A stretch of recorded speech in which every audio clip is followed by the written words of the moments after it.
Branch Normal Collection. I'm Hannah Wallace, and this is the Branch Normal Collection. I like that. So you were in college when your family got their first car. And that's how we ended up over there. They bought that house. They were buying it. So they bought a house brand new. Yes. 5, 4, Who knew that? 2, Who knew that? 1. Palm Love would come up, like University of Palm Love, for like, I know you all know it's Branch Normal and AM and N.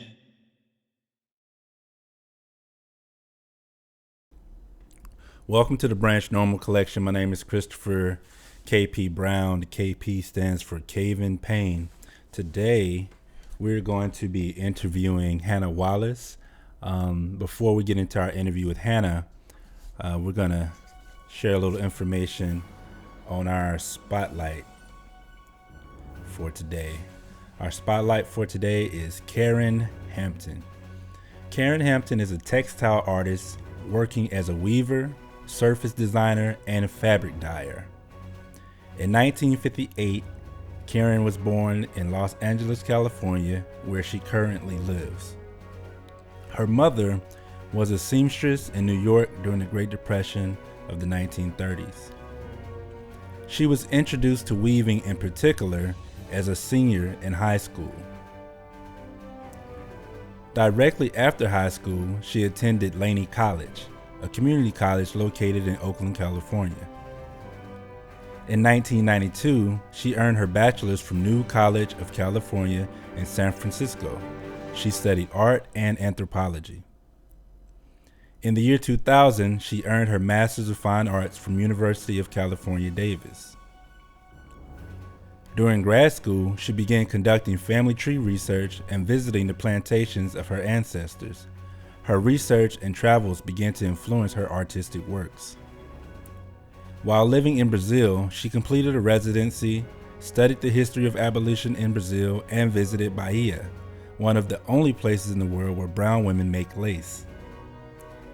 She completed a residency at Michigan State University, where she studied the history of Detroit, the automobile industry, and the Flint water crisis during her residency. This wraps up our spotlight on Karen Hampton. Remember, our spotlights serve only as an intro to the people we want you to learn more about in your own time. Please Google Karen Hampton to learn more about her life and work. Let's get into our interview with Hannah Wallace. All right, cool. Welcome, Hannah Wallace, to the Branch Normal Collection. Thank you for joining us. Yeah, thank you for having me. Appreciate you on the show. We're glad to have you. I'm gonna hop right in. This is random. Have you ever watched the Blues Brothers, the movie? Oh, yeah. Mm-hmm. Okay. Yeah. I asked you who was one of your favorite musicians, and you listed Cab Calloway. Oh, yeah. You know, I listed, yeah, I still listed him. That's the first thing I thought about. Yeah. That's one of his, that's one of his last performances, I believe. Yeah. Yeah. Yeah. I mean, that had to be like the 80s, early 80s, probably. Yeah. Cab Calloway came up in the interview. I interviewed Jaylene Clark Owens, and her spotlight was Ethel Waters. And I was about to write her down too, but I was like, no, let me write her. Same exact time period, because Ethel Waters worked with Cab Calloway. Mm-hmm. As well. And so, one of Cab Calloway's descendants lives here in the city, in Philly. Did not know that. Yep, she bought a rug for me. I was like, wow.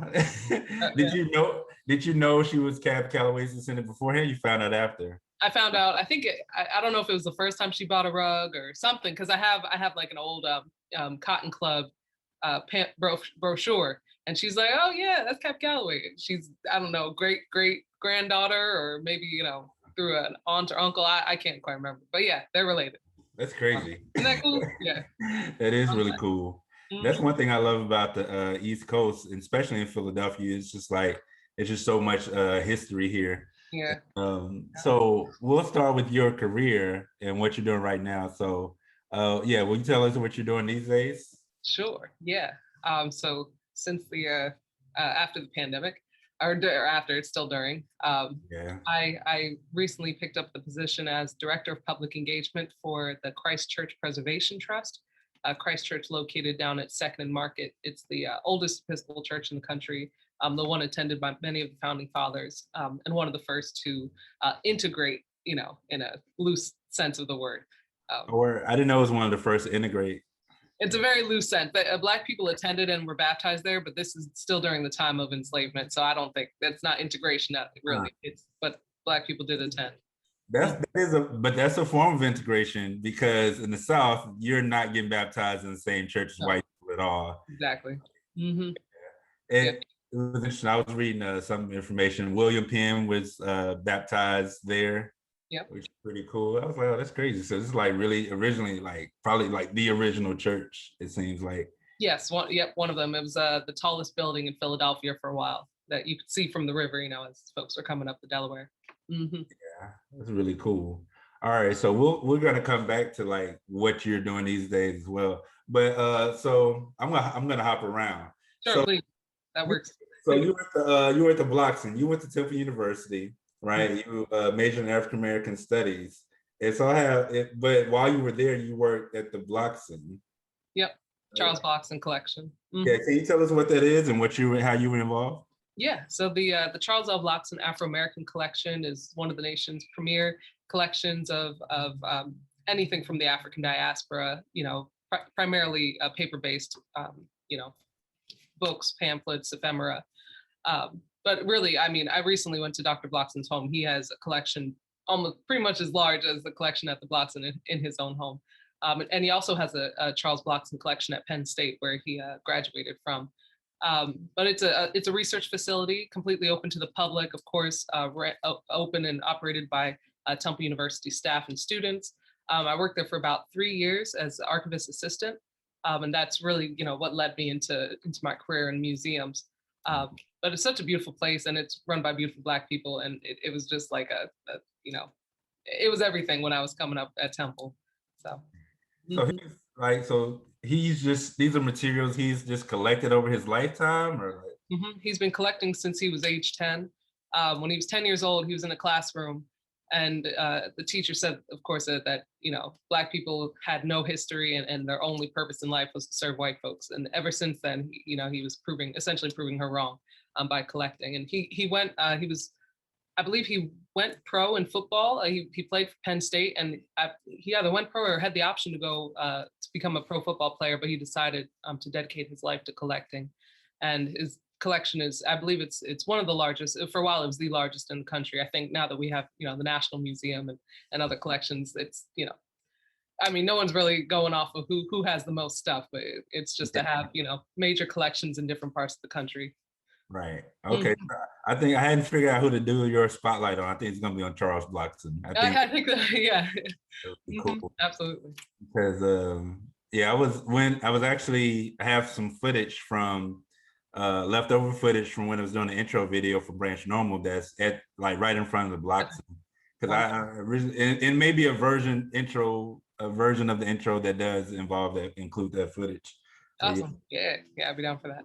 All right, so but you said like this is really because so you end up getting your master's in museum education. Yep. So was it the Bloxon? I was going to ask you like why did you decide on museum education? So this goes way back to like my first job, which was working at Skillman Library at Lafayette College. This is before I was in high school, right? As I was getting into high school. I worked at a college. My mother worked there, so she was able to work out a position for me, pushing books, in a library and shifting books, and everything that you see like with the librarian, the stereotypical librarian. That's exactly who I was, minus all of the knowledge about what's in the books. It's just getting the books from one place to another. So I worked at that job had to be about 5 years. Even into my first year in college, I still came back for summers. And I say all that just because that was my life, and that's really what got me the position at the Bloxon collection. But because that was my understanding of libraries, and luckily now that I'm older and have much more respect for library science, I know that it's so much different than just moving books. But when I graduated from Temple, I knew I wanted to work in a similar position as what I had at the Bloxon collection. And, everyone's like, oh, library sciences. And my mind went directly back to, pushing that cart, in ninth grade, 10th grade and on. And I was like, no, anything but that. So, and I still think about going back into library sciences today. But I knew that, there were so many options out there, public history, but museums really did stick with me because I like I like the physical objects, and that's kind of what I attributed to museums at the time. It's so much more than that, but that's at the time, that's what my understanding was. And my mentors, all of the brilliant women that work and run the Bloxham collection, they had all of these different connections, and oh, you got to go here, you can go to Bank Street in New York, and go right here. And I decided to stay in Philadelphia. But there's so many museum studies programs, I was looking in Jamaica, University of West Indies, Mona. So brilliant programs all over the place. Was it Morgan State, HBCU Museum Studies program. So yeah, I decided on Philly because I really enjoyed, living here in the city. But that's what did it. I was deciding between library sciences or museum studies, and museums won out because I just didn't know much about them and I wanted to. That makes sense. Almost like at that point you had like less experience on the museum side, and so just like some curiosity there. Yeah, I did. That makes sense. Now, was the library job your first job ever? Yeah, I mean, little things here and there. Lafayette College was all of my first work experiences. They had the football, was it the football camp every summer. And I used to, I was the one selling the candy. That was pretty cool. Oh, okay. So, I mean, technically that was my first job, and like rolling posters. Okay. Running a concession stand. Yeah. So I was a concession stand girl. So I did that. But my first like real job were, more responsibilities and expectations, working at a Skillman Library.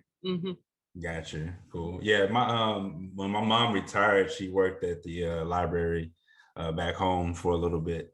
Yeah, and she also used the library as a babysitter. So my mom worked for Social Security Administration, which back home is the Social Security building is in the same building as the main post office in the city and all of that. And next door is the main library and police station, all that. It's all like next to each other. Pretty small town. But anyway, my mom would sometimes we just she'd come pick us up, maybe on a break from work, come grab us from school, drop us off at the library next door and go back to work. And that was our babysitter. So spend a lot of time just in the library, checking out books, looking at stuff, exploring, bringing videos back too. Yeah. Safe place. I know. Yeah. All right. And then we end up taking art classes at the museum too. So it's funny, I just thought about this. The library is on one side, to the right of my mom's workplace, but then in the front, when I was probably 11 or 12, something like that, they opened up the Arts and Science Museum right in front. So we spent a lot of time over there, and she enrolled me in art classes over there. So yeah. Yep. And I don't know if I ever told you this, but these weren't my first jobs, but had a couple of jobs in museums. One was the Arts and Science Museum in Macon, Georgia. Okay. Yeah, I was teaching art classes there for kindergartners, elementary school students. And then I had an internship in DC at the Smithsonian. Okay. 2005. Nice. Which one, if you don't mind my asking? So it's the Smithsonian American Art Museum. Okay. Yep. Working under, I reached out to this lady the other day, Linda Maxwell. She was this Black lady there when I was there at the time. And she's just really helpful, made me actually feel like I belonged in the space, especially in 2005. There's space in 2021, I'm like, That was a different time, I know. Yeah. Yeah. I didn't know. Got museum experience under your belt, Yeah, so. Come back. Yeah. What'd you say? So if you're ever trying to come back to the museum world, let me know. I will definitely let you know. I'm always thinking about my brother's always pushing me back to the museum side, actually. But when I was there, when I was at doing my internship for the Smithsonian, well, and let me go back a little. So I started school as a art major, right? I'd done been in art competitions in high school, drawing and painting since I was 6 years old. And so came in as an art major. We weren't doing much art at all. So I became an African American Studies major. I Hey, changed my major from art to education, yep, to African American studies. Would later on go to Temple in the African American Studies department too, even though I left a little while in. But while I was still in college, after I was an art major, I still wanted to do art some type of way. And so I was telling a friend one day, and she was like, "Oh, like, well, I'll talk to my boss at the art museum, see if you can teach classes there." End up teaching classes, and that museum actually had a partnership with the Smithsonian. ah, So that helped me get the internship at the Smithsonian.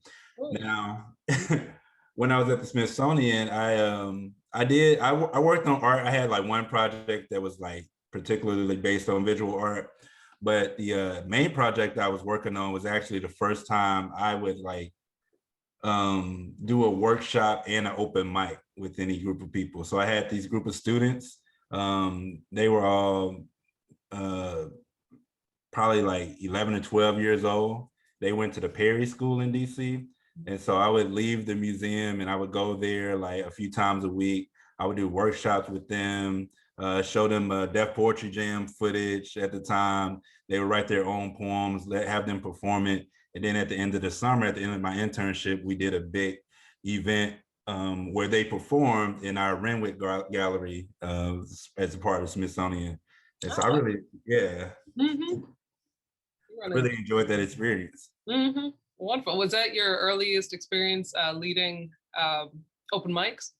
So sort of, this is like 2005. So in high school, like so it's probably my second time really doing it, because in high school, I started the poetry club in my art teacher's classroom. So this art and poetry is always Yeah. combined for me, because I was spending, I was taking AP art my 11th grade year, and my teacher ended up creating one for me my 12th grade year, because I had taken all the art classes by the time I finished 11th grade. But one day I'm like, it's a few of us writing poetry. Can we just use your classroom on Wednesday to like get together, right? So Poetry Club started with 3 of us. It ended up being about like 50 students in there sharing poetry every Wednesday, missing lunch to share poetry on a regular basis. Yeah. Sounds like a movie. I can see this as a play. Yeah, it was nice. And the crazy thing is this is 2001, right? So the second year of 9/11 happens my senior year. So the second year that we had Poetry Club, 9/11 happens, and we end up having a celebration of the arts, which was kind of like if you remember that time, there was a like, oh, how are we going to get over this thing? And so we end up doing our second event after 9/11, and that was really the first thing I ever like truly organized, like took number one on, like what's the flyer look like, what's the event going to be called, what's the lineup going to be, we use a mic, how the lights going to be, and all of that. So that was my first time. That was my senior year in high school. So yeah. Nice. But yeah, so let's go back though. You were born in Lewisville, Texas. Lewisville, Texas. Yes, not to be confused with Louisville, Kentucky. Right. Yeah. No, it's always a common thing. So Lewisville. Yep. Yeah. Right outside of Dallas. Mm-hmm. Okay. Do you remember, like, how old were you when you all left? I want to say I was probably like 3 months. I was probably not even a year. It wasn't long at all.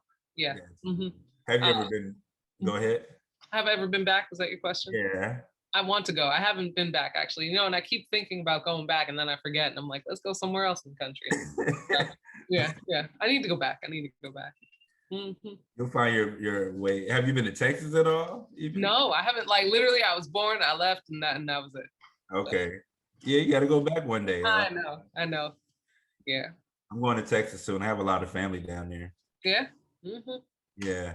So you all moved from Texas to Easton, Pennsylvania. Not directly. I don't, and this is like, it's so fuzzy. I would have to check in with my parents because they moved all over the place.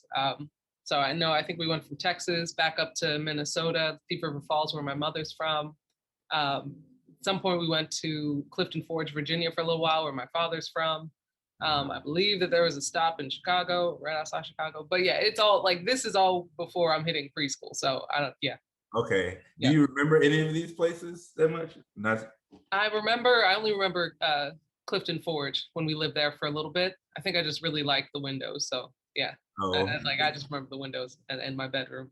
that's Mhm. this is Virginia. Virginia, yep. Yeah, Mhm. got you. All right, now, well, what did your as far as for your parents, what were their careers? What were their hobbies? Yeah. So my father worked human resources for major construction projects, some nuclear plants, I believe, and jump between the two. And that's where the work would jump around a lot. I would assume it would be when they would finish the project. That's always what my assumption has been. I should probably ask my dad. But Yeah. whenever they'd finish the project, then he'd, move on to the next one. So that's why we moved around so much when I was really young. And we landed in Easton, Pennsylvania. My mother, she has worked um, in like it's a mix between secretarial work and just office assistant work for universities, major universities. Most of my life, yeah, all of my life. So she's right now working at Lafayette College and has been, since we moved to Easton, Pennsylvania. And yeah, that's how I got my first job. So she just wanted us to be up the street working at the library so she could pick us up. Similar, she could just drop us off there. We could make some money, so that's great. And then she could pick us up. Right, kill two birds with one stone. Right. Yeah. Yeah. Mhm. No, we're not into killing birds these days. I know, right. So Catch two birds. I don't know. what's that? I just said I was like catch two birds. Some Yeah, catch say two birds. 20, 21 Catch birds. two birds with one net. I don't know. And let them go. Right. After feeding. So, Yeah. gotta update these terms. So, what were their hobbies? Do you know of any hobbies they had? Yeah. Let's see. I mean, my dad, he's huge on sports coming up, football, basketball, baseball, and which is why my sister and I, we played a lot of sports coming up. Um, golf for sure. Like once, and I know, it's because I don't know if it's a generational thing. My parents are boomers, but golf, like men in golf is like, oh yeah, that's what you do for the business. I don't know if that's still a thing anymore. No, that was the thing. So when I was an intern for the Social Security Administration, and my boss said, he was like, "You need to learn how to play golf, son. Yeah. Like this is where all the business deals happen." Yeah. Like now I'm the only like guy in my family that doesn't know how to play golf. Like It's very gendered too, because I've never been told, I need to learn how to play golf. I've never heard of any women that need to learn how to play golf. Yeah, so that's but it's still going on. I see. It's definitely still going on. Yeah.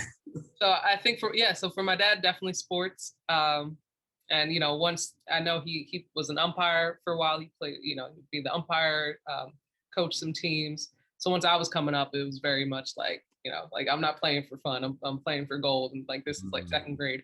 Um, and my mother, of course, making rugs. So that's what you see behind me here. I wanted to definitely have the rugs in the background. So my mom, she's been making rugs my entire life. That's really I grew up my first she used to use the rugs to like as a runway for us to learn how to walk and crawl. Put like a pine cone or something at the end of it so we'd have something to go towards. But yeah, like teaching us colors, hardwood floors, yeah. So have some sort of rug down.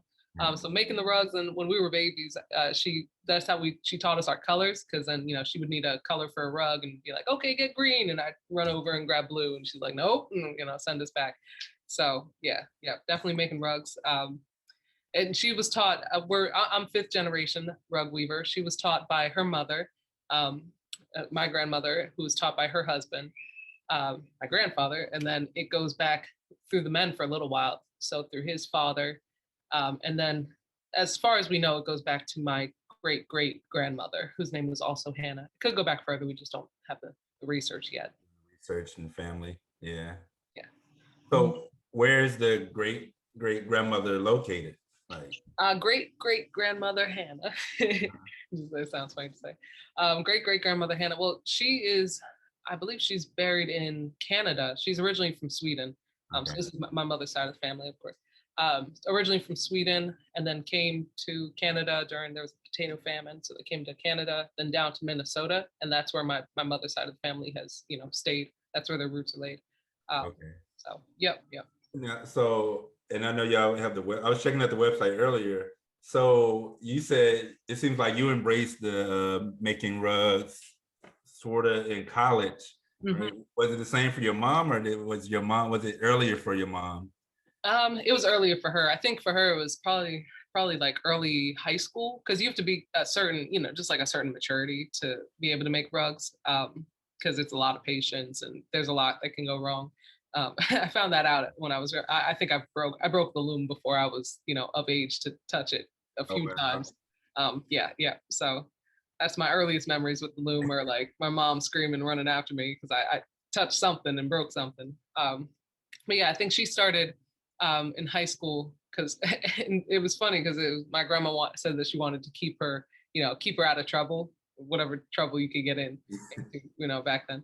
Right. But it was similar for me. For me, when I started, it was because I wanted to give a gift. I wanted to give a rug as a gift to like a professor or a friend um, of mine. And my mom, she's like, you're not just giving away my rugs, because she wants to sell them, of course. Um, so she said, if you want to, It takes a lot of it time. takes a lot of time. She's like, no, no. And I didn't, I've seen her doing it all her life. So it just seemed like, going through the motions, boop, boop, and then make a rug. So I'm like, okay, So she said if I wanted to give one away, that I'd have to make it myself. So I Gotcha. learned it, and You got to pay. Somebody's got to pay in some type of way. yeah. So I did that, and I still do. I like to make rugs as gifts, but I do understand now why she was like, hell no. So How long does the smallest rug take?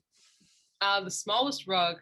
So I'd say, we typically don't go smaller than they're always 2 feet in width. So if that's 2 feet width for all of them. So we typically do like a square. Oh, I see your rug there. Yeah. So we'll do like a minimum is a square. So 24 inches by 24 inches. Brilliant. Yeah. Oh yeah. It looks really good. It pops with the colors in your room.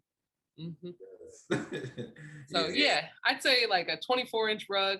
I could get that on the loom, within, I don't know, 30 minutes if I wanted to. But it's really the preparation and the, getting it ready and then taking it off. That's what takes a lot of time, because you have to make about 15 rugs to then fill up the loom. The loom will start to feel physically tight because it has so many rugs on it. And that's when you take it off. You can't take it off beforehand, or else you're just going to waste a lot of warp, which is the strings that hold it all together.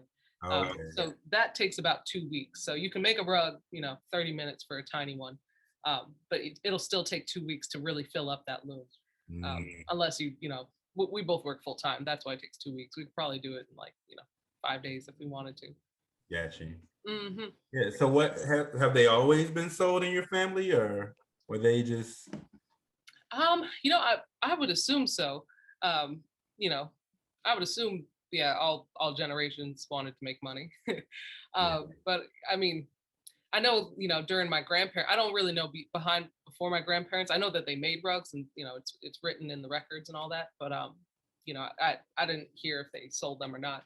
My grandparents, they lived, during the Depression, so they made rugs out of like socks and bread wrappers and like things. So Bread wrappers. Bread wrappers, yeah. We don't even talk about bread wrappers anymore. Yeah. But yeah, we still make plastic rugs. We'll gladly make rugs out of plastic. It's you can, of course, other than washing them, they're still fully functional. But yeah, I mean, it's money, so Right. folks need rugs one way or another. For your generation of the family, are there do you have like cousins or anything who make rugs too? Or Nope. I have cousins that my grandma, she did everything, making beautiful Afghan blankets, and her rugs were really popular. I know I do have a cousin that makes mittens. My grandma made mittens. Oh, wow. Okay. And slippers. So yeah. So I have a cousin that makes beautiful mittens. But the rugs, the loom, my grandparents' loom, my great grandparents' loom. This is such a long story.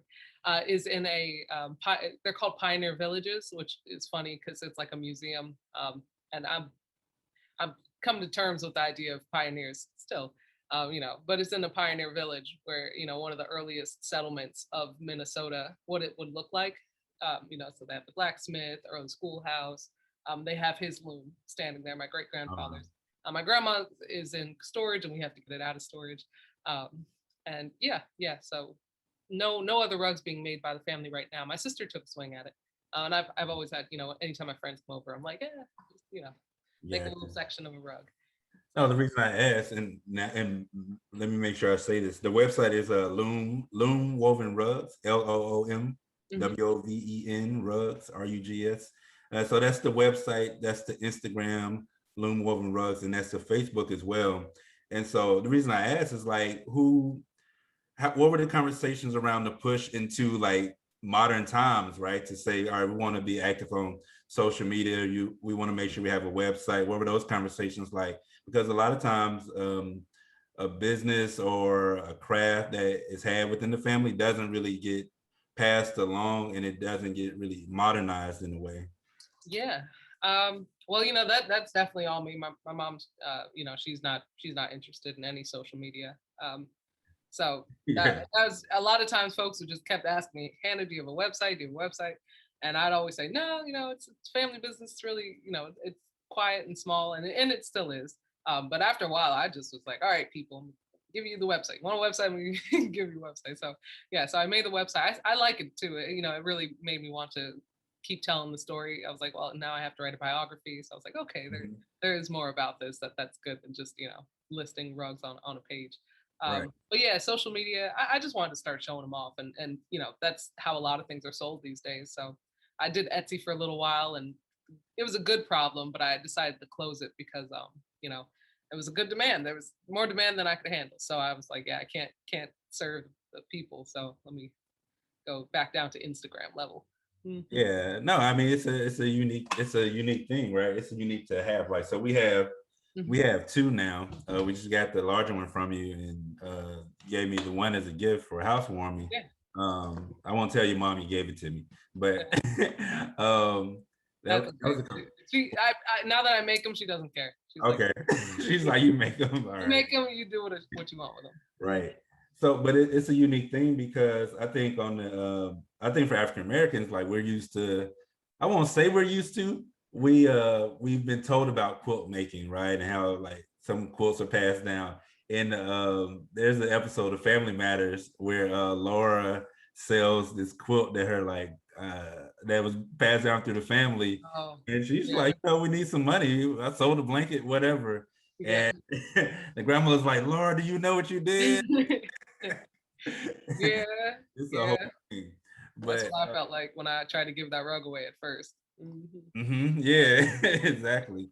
And so it's a cool thing. It's a unique thing to have. Like it's I don't know. It feels warmer. Like even with the rug. So I might use it for yoga. I might use it for whatever. We have one in the kitchen right now. Wonderful. It's a unique thing, and it just kind of feels warmer in the home. It helps the home feel like a home as well, and to like know who made it is another element as well. You could like go to IKEA or something like that and get a rug, but it's just not the same. Yeah. It's not And the I same. would like to say our rugs are made from repurposed materials, which most rugs, I'm sure that there are many rugs that are made from repurposed materials that are like rag rugs, like my rugs, but there are also a lot of them that are made like fresh, fresh yarn, fresh wool, which beautiful. But we got a lot of waste in this world, so Right. we need Right. to keep recycling. Yeah, no, it makes sense. So you weren't always like into like the rugs as far as making them. So what were your hobbies as a kid? What I know you playing some sports, like so what sports were you playing? Were there any instruments you were playing too? Yeah, I tried my hand at an instrument. Really, just did not. I like the instrument. I'm not good at reading music. I would like learn enough music reading so I could pass a test, and then just let it fly out of my head over and over again, through the years until I was like, this isn't for me. So I played the violin coming up, probably just all through elementary school. I think I was done with it by middle school. But I loved soccer and softball, so I played a lot of soccer, defense. So yeah, and I play always on co-ed teams for soccer, so that was pretty intense. And then softball was my greatest love. I'm still playing softball. I played since second grade for both sports, soccer and softball. I think I played soccer since like kindergarten, softball since second grade, all the way up into high school. Stopped with college just because I had to focus on classes. But yeah, I played softball. Catcher was my main position. Still is. Hopefully, I'm back. I'm about to have my first game tonight this season, so hopefully I can claim catcher. If not, I'm okay with. I play any position except for pitcher. Never been. Not so much. Third base too. I like third base. Yeah. Okay. I played shortstop when I was younger. Okay. Yeah. You still have your glove? No, it was. I have a whole thing. That's a whole story. You have a hole in your glove? No, I have. I said I had a whole thing. I ended up not liking baseball. Okay. I was I was I thought exercising. you. I was like, man, if you can earn a hole in your glove, that's pretty impressive. No, I don't have it. I end up like preferring basketball. Okay. But my father was a baseball coach. Yeah. Is the whole thing because I didn't grow up with my father. So like at some point, I think I turned 11 or 12, and I just distanced myself. This will tell you a little bit about me. I distanced myself from a lot, like pretty much everything my father was doing, only to like get older and be like 27, like, oh, I'm still doing everything my father did, even though I didn't know he was doing it. Like, Yeah. but yeah. Anyway, I stopped playing baseball pretty early. Okay. Yeah. I did a lot of choir singing the church choir. I don't know. Did you do church choir? You sing? Yeah, definitely. One. So my family was a big church family, super Christian, super in the church. Yeah. One Sunday, the choir was me, my brother, and my two cousins. Oh, that's beautiful. It wasn't for us at the time. I can imagine. Yeah, that's a lot of pressure. Like, and I'm the youngest, so I'm in the front row, like two in the front row, two in the back row. But yeah. I know your mom was proud. Yeah, she was like, I remember when she made this, I had to be like 8 years old. She's like, we were in Dallas, and she was like, when we get back home, you're going to join the choir. I was like, oh, okay, all right, I guess that's that. Like, it wasn't a question. And so, but yeah, I enjoyed the choir. That's so great. So you were in Dallas. You were in Dallas when I was born in Lewisville, which is right outside of Dallas. So that's crazy. Yeah. So my mom, I wasn't living there, but my mom had definitely spent a lot of time in Dallas and in Houston growing up. So I had a lot of family in Houston, and one of my closest cousin right now, who I actually just interviewed, Dedrick, lives in Arlington, right outside of Dallas as well. My aunt's there. My oldest living family member is there right now. But yeah, my mom had got a promotion, and she had to go to training in Dallas. She did this. I think this happened twice. Like kid years are like just all jumbled up. You can't tell how long things last. But yeah, she was in Dallas twice for training, and I remember one of those times she was like, "All right, you're joining the choir when we get back." Yeah, I love church choir. I'm trying to get back into a church choir too. I noticed I'm trying to do all the things that I did when I was growing up. I think that's like, I guess, pretty common for like, once you get older and you get away from all of those things, and now you're like, oh, you know what? That was actually kind of cool. Have you heard of this Saturn's Return? It's Saturn's Return. It's essentially you start enjoying the things you enjoyed around the time you were 13 or 14 when you're around the age of like 28 or so, 28, 30, you start enjoying those things you enjoyed around your early teenage years. Okay, that's definitely what's happening then. Yeah. Right. So this Outcast poster right here, that's the first hip hop album I ever bought, and I really loved that album in my teenage years. And somewhere around 30 years old, I fell back in love with that album again. So yeah, it's just like these things, almost like a circle. Yeah. Coming back to these things. Yeah. Trying to see if I'll get back to baseball. Okay. I mean, hey, I can talk softball, baseball all day. Well, I was going to ask you about soccer when you mentioned like being on the co-ed teams. Like, all right, I'm always curious about that. Like, what is that? Like, what was your experience like being on co-ed teams growing up? It was good. I mean, we were a good team, but the guys were just really, really good. I feel like there's just that time, and and I don't know. At least in our team, like the guys, they just like ran it. They're like a lot of the men. I mean, my sister, she played some offense too, or what's that middle? Well, yeah, I haven't played in a while, but midfield. But yeah, no, the guys were really good. It was definitely like a battle of the genders, and women. We were like, yeah, we can do this. But what they like? They were. I mean, they would do like, we had one guy, Daniel. If he ever sees this, I always thought it was the coolest thing. He would like do a flip when he would throw the ball back in. And I was just like, yeah, like I'm just trying to kick the ball. This man's just doing front flips just to get the ball back in the field. It was intense. It was really intense. And, I held my own. I had some really good moments, but I also, I know that I was just trying to keep up. So, yeah. Right. Were you all playing in the same place, or were there, like, did you all ever make trips to go play? Yeah, so we played for the community league, which is like, I mean, our township league. So, we would go to the other townships. I never did play for high school or anything. I was into the theater instead. Oh, word. But Okay. yeah. But we would go, we'd go around the local townships, in Easton. But we probably wouldn't go too far. Yeah. I don't think we'd ever travel more than like a half hour out. Okay, it's not bad. It's not bad at all. Yeah. When did you get into theater?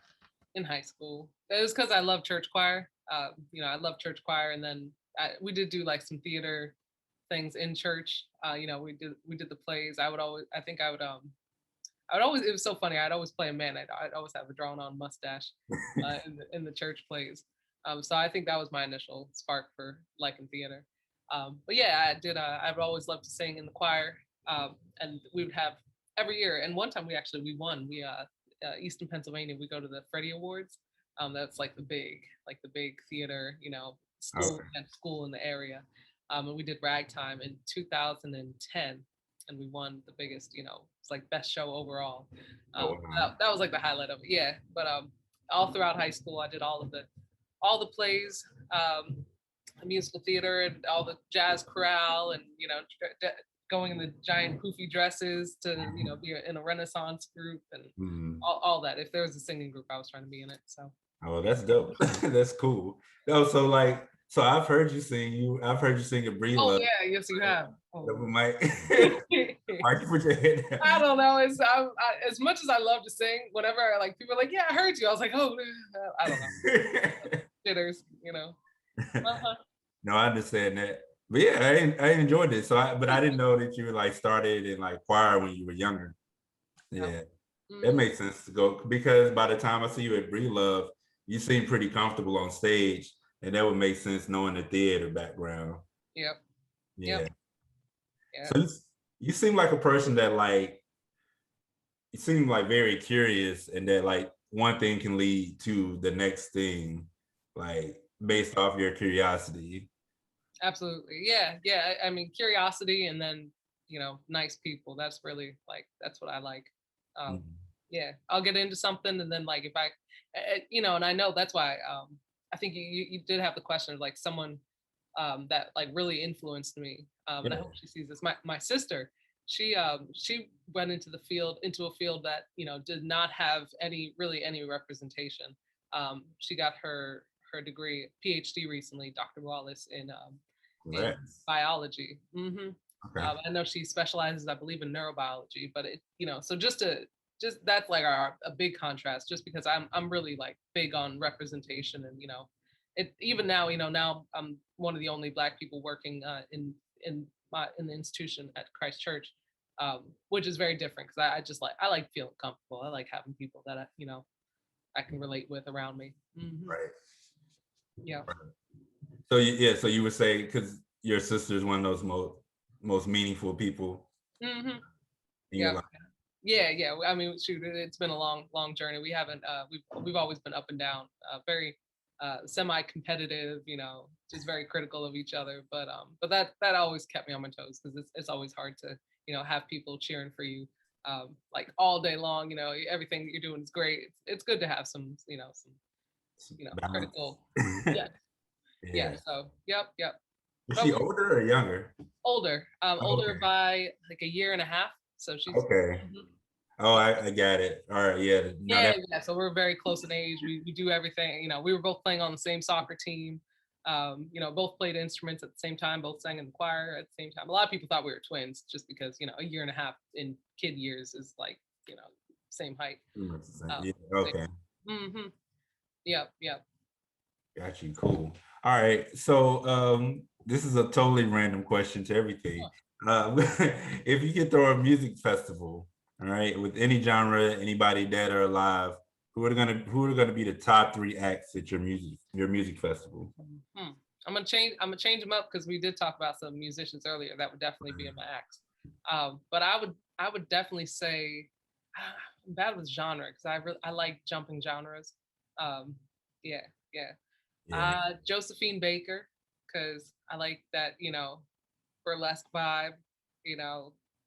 going to like I love that she jumps between French music, speaking French, speaking English, and just kind of, just a party. Made me think of Hippolyta Uh-huh. Yep. naming Yep. herself. Yeah, we just watched the episode again the other day. Yeah. Yeah. Lovecraft Let's see. So Josephine Baker.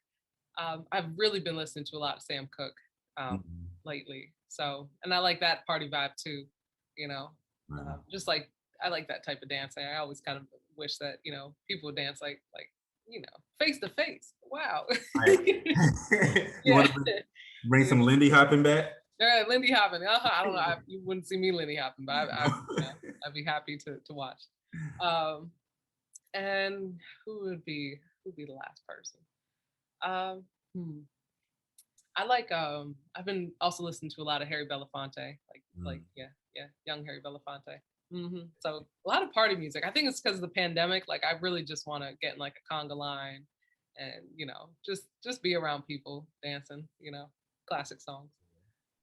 Just to ask, just because some people are having good experience, some bad, some neutral. How has the pandemic treated you? Like, what have you learned anything?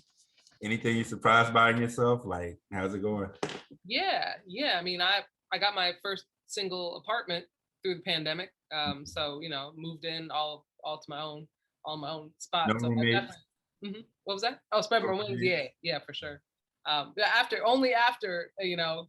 going back to the nest. I spread my wings after going back to the nest. I went back and lived with my parents for about 5 months during the pandemic. When I realized, I was like, oh, I'm not going back to work and my lease is up. I was like, let me go save some money real quick. Right.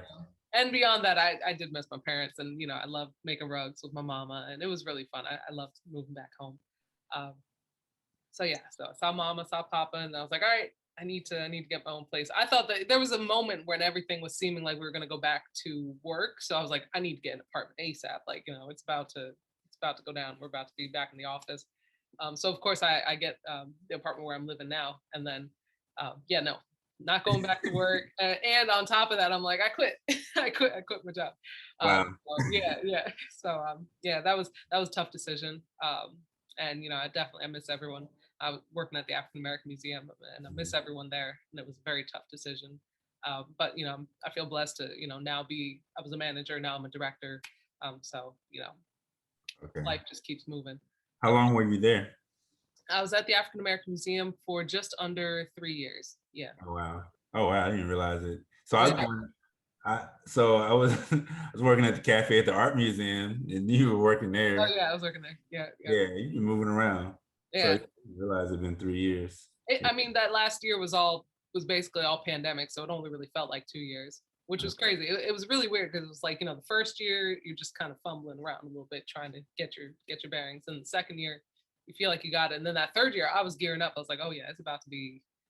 I don't know what it was going to be, but it was going to be something. And then something spectacular. It's going to be spectacular. And then, and then I'm working from home and everything's virtual. So I was like back to year one. Felt like.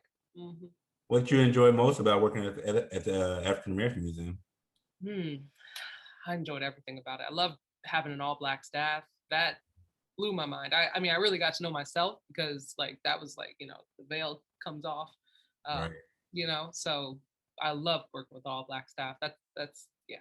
Because it's unique, right? It's like, because sometimes you have to sacrifice the interest or the passion for the job, or you sacrifice working with Black people for the interest or the passion or whatever. But it seemed like in that position, you all-Black staff and in something you're very much interested in and passionate about.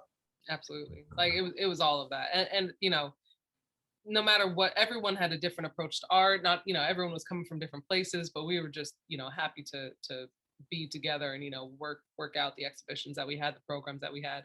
My second, greatest thing, probably, and I'm not really putting these in a hierarchy, but having, being able to collaborate with friends and pay friends, that was really, that felt good, and pay them at a rate that they're like, well, I'll take this. I'm like, that'll work. We can do that. That just feels good. That feels powerful. Yeah, because that's the interesting thing about now. You have, especially in Philly, so it's a major city. So you have a community of, you can find an artist, you can find teachers, you can find singers. And so you have a community of people that you get to work directly with. It's not like, because you know, sometimes it's like when people hire the artists, they don't know anybody in the community. Yeah. Yep. And it's just like, it's always odd. It's never the best situation. It may work out, but it's not necessarily the best. So like to be able to be a part of a community and say like, no, like you're good at this, like we'll bring you in. Like, Yeah. Yeah. And Philly started to feel really small once I started working at the African American Museum, because like they, you know, anyone that I didn't know, they're like, well, now you're gonna meet them, you know. So now it's everybody know, I mean, not, and Philly's always changing, but there are like a lot of people that, you know, they've been in the city, don't plan on leaving the city, you know, this is their home. So yeah, that was definitely being able to collaborate with people, you know. And I miss a lot of that, like you know. And I still intend to. I'm a bit new. It's only been about 2 months at the new job, but you know, I'd like to still continue those relationships, of course. yeah, that's the funny thing. So Philly is like just size and population, second largest city on the East Coast, right?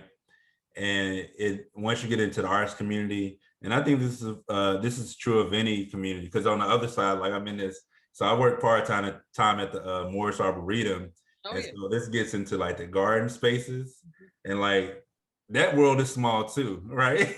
Like, and so I'm like, oh, every like world in Philadelphia is a small world, and so it feels like a small town, right? Um, but then the pandemic makes you feel like how large the city is, Yeah. because you know, if you're at home or you're just in your little neighborhood and going from just literally point A to point B without any events, any community events and things where we can like people can gather together, it's a totally different city. Like, Yeah, no, definitely. And a lot of people moved to Philly. A lot of people moved out of Philly during the pandemic. Like it was definitely like an opportunity for folks to up and move their lives. So yeah, I feel like once everything is, you know, God willing, once everything's back to normal, it's going to be a very different, you know, playing field. right. It's exciting. So going to your thinking about your high school years a little bit, you're doing theater. You're playing sports at this time, right? And so we're going to talk about college, but before I talk about college, how are you thinking about college when you're in high school? How are you thinking about like approaching like classes, grades, all of that? Yeah. So in high school, you know, thinking about my major, I had no idea. Even my first couple years into college, I had no idea. You know, for college, for high school, it was really just, you know, get the best grades you possibly can. You know, that's really kind of the basis of it. You know, everyone's just like, you gotta get this, or you're not gonna get into college. It was very threatening. Right. You know, that's like But- everything. You're not gonna go to college. You know, freaks And out. that's pretty much is that from parents, like teachers, friends of Teachers, parents? parents. And Yeah. I've definitely had some teachers that like, yeah, like, and you know, some people don't hold back. Like they will tell you, you know, that you're not gonna make it. And that continued on into college too. Yeah, oh yeah. Everyone got those stories, man. Somebody had woke up the wrong way that day. And it's like, whoever this little 13-year-old is in my class, I'm gonna let them know, you know. And I'm just like, sheesh. I think back to those moments too, and I'm just like, I cannot imagine at any age telling somebody that's like a, you know, fresh teen out here that they're not gonna make it. But anyway, Right. yeah, It's so aggressive. so aggressive. That was look, it was definitely, you know, and I definitely have a good amount of stories. And I was, you know, we were all different people. I was definitely considered a tomboy, you know, in high school. I took all the tech ed classes, a lot of the like the only girl in the tech ed classes. My favorite outfit was some really awkwardly cut jeans and a sweatshirt and or cargo shorts and a giant t-shirt. Like that, you know, it wasn't until I met my best friend. We like balanced each other out, because yeah, she just saw me. She's like, I don't know what you're doing, girl. I was like, oh, so it worked out. So then, you know, so but yeah. So I was taking, and it really I decided on African American studies, and not when I was in high school. I decided on sociology when I was in high school. I took a sociology course my final semester of my final year of high school, and it was the first time in like my entire career, high school career, I don't think that's what they call it, but all my years of high school, that race was ever brought up. And it was a very diverse high school. Like it was very diverse. And we talked about, you know, race was in the musicals, because we had to reflect the students in the choir and in the, you know, The ensemble. The ensemble, yeah, we had to reflect students in the ensemble. So, we did ragtime, we did hairspray, just trying to be able to show that we had a diverse school and anyone could get whatever leads. That which is never perfect, but like the actual conversation about recognizing a race and inequality, economics, and all of that. I didn't have a class like that until I took sociology, and it was so refreshing. And I like that everyone, even the teacher, I could kind of sense that he was uncomfortable, and I was like, I like that. I like that everyone kind of feels on edge, Right. because everyone just felt like it always just felt like everyone knew exactly what they were talking about. Like science, you could get you're in science class, you can get an F if you got the wrong answer. Math, you can get the wrong answer. History, you can get the wrong answer. But it was like the only time that there was like an actual conversation and folks didn't, weren't just kind of preaching to you. Yeah. So Wasn't just like memorization and yeah. facts, but like let's actually talk about it. Let's talk about it because It we're all changes based off what you say. right. Yeah, because we're all occupying different bodies, and that makes a difference in how we operate in the world. I was like, like I'd been thinking that, but there was never really time to speak on it. So Right. When I think about sociology, I think about Du Bois, and I would have I realized this when I was 30. I would have majored in sociology, but I had no clue what it was. Right. So how would you? One thing with these interviews, I'm just like, just break it down. If I'm like 12 years old, how do you explain it to me? So how would you explain sociology to somebody who has no idea? I mean, I always, I always like to go very literal. So ology, the science of, and then, so the social world. So the science of the social world. And it is very broad, which is that also is kind of like why I decided on African American studies from sociology, because I really enjoyed it on its emphasis on race. And that sociology goes into everything, goes into gender, race, religion, ethnicity, everything in between, and how folks physically interact with each other. When I was taking sociology in college, I had to do something called an ethnography, which is where I would physically put myself a fly on the wall in a social situation. I remember I went to a Jewish temple and would just take notes and just write on what I see. Now that in many regards has been proven, disproven, because to be a fly on the wall and impose your own understanding as to what's happening does not reflect what's actually happening if you're not in the community. So and even that's something that sociologists will talk about. So it's taking all of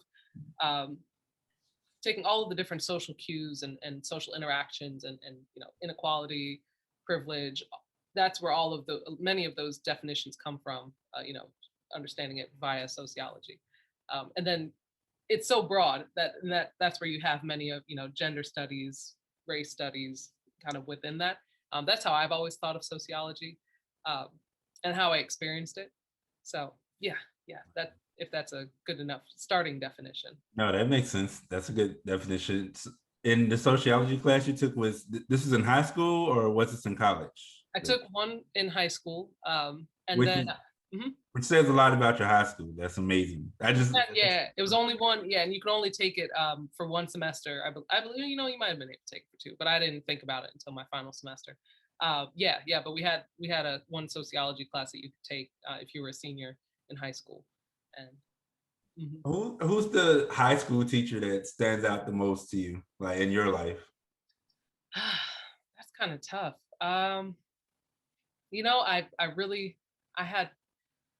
I had a lot of teachers. Some of them I was really kind of a fly on the wall in a lot of my classes, which is also why I like sociology, because that's like they were like, yeah, good job. Yeah. Be a fly on the wall. Don't have anyone notice you. Don't speak. So Okay. I mean, my choir teachers, they were really the ones that I would see the most. We would always call them Shilly and Desh, Mr. Shalanskis and Mr. Deschler. And it's been a while since I've actually called them by their real name, so I was like, I mean, that's funny. But they were, they had a big choir, and I know that's the first time I learned about, the discrepancies in how music is funded versus sports, because we're a huge sports school, not so much, we definitely had a great music program, but I could tell that there was, preference in how you'd operate. So Yeah. So they made a huge difference just because I'd see them every day, and it was always a friendly face most of the time, as long as the music was sounding good. Right. If we That's forgot our funny. notes, then it'd be a different story. But yeah. Got you. It's Mhm. funny when you talk about music, the funding for music versus the funding for sports. It made me think about, in high school, we had marching band. I was in marching band. And like, we didn't have any funding issues, right? But then I was like, well, our main job was to go play at the football game. So like, And the funding, I know football funded y'all. Yeah, see the choir, they didn't bring out the choir for football. So right, exactly. choir and the orchestra, we were like the I wasn't in orchestra in high school, my sister was, but yeah, we're definitely the stepchildren of the music program. Right, it's totally different.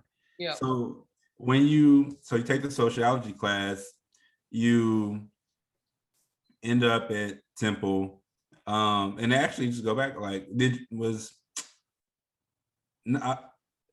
where did you apply to other schools? I guess, like, were there multiple schools? Did you know you want to like stay in the area, or did you want to leave, or what? I know I wanted to stay in the area, and I was a transfer to Temple, so I didn't start. Oh, I originally. All right, let me go back then. So I'm gonna ask you what I always ask. I ask like every guest, I'm like, what happens after high school? Take me from like 18 to 25. Oh Lord, yeah. Not even 25, but like 22, 23. Yeah, I guess. How old was that? Yeah, I was 17. I remember I was always like the youngest one in my grade. But Okay. yeah, 17. Oh, I was head over heels in love, and I had a boyfriend in high school, and I was like, I'm not following you to college. I want to study sociology, which just happens to be at all the colleges. So whatever college you go to, I'm gonna go to. Right. So I went to Monmouth University, and that's where my boo was attending. And yeah, didn't Monmouth just didn't really rub me the right way. Social interactions, sociology class. Oh, you know what's funny? I actually I started. I started in anthropology. Wow. Oh wow. I took anthropology, and then I went from there to sociology. It was so brief. I took anthropology for like a month, and I felt every morning, almost every morning in class. And this is where like I always thought, and I would a lot of times I would kind of blame myself. I think that's like the high school mentality is if you can't, if you're not doing well in class, it's because you're not a good student. So that's I just was really I couldn't. It was a very monotone class. I thought the subject was interesting. Oh, okay. You say you found the subject interesting? I found the subject interesting. I just could not. My teacher, bless his heart, was just very much talking like this and everything. Got you. So Not a good vessel. I was like, all right. So I went over to sociology, and similarly, that's I wanted to study people, and I knew that the earliest peoples came from Africa, so that's why I went to anthropology. But that really wasn't the approach even in that class. Sociology, it was so broad. Race was always like a little blip in the matrix, which reflects a lot about the teacher too and their approach to society. I think I was only ever taught by white men for sociology, which yeah, that they knew a lot, but I know race was always kind of race and gender were always like the asterisks at the end of the statement. So that's when so I went, and I think I broke up with my boyfriend. So and then Sandy hit school. I'm sure it was all related. Oh, wow. We broke up, and then Hurricane Sandy hit New Jersey really hard, and they had to turn the school into a shelter. Wow, that's crazy. Yeah, and then and I love going to the beach. So like the beach was my only saving grace for school. I just loved going to the beach every day. So so then that was out of the picture. I was like, well, I'm out. No beach, no boyfriend. This is all freshman year? This is all freshman year. Yeah, it was very a lot happened freshman year. So then I think I was working back I decided on Temple University. A lot of it had to do with funding, being able to afford school. And I wanted to stay close. And I realized, I said, I might I wanted to stay away from the city when I first went to college. I don't really remember why. I think I just was like, oh, the big city, Right. So but then I decided on Temple University. I remember looking at the diversity rating, and because I went to Monmouth, and it's just like Black people were like 8%. The opposite. Yeah, and I was like, oh, that's fine. I grew up in an all white neighborhood.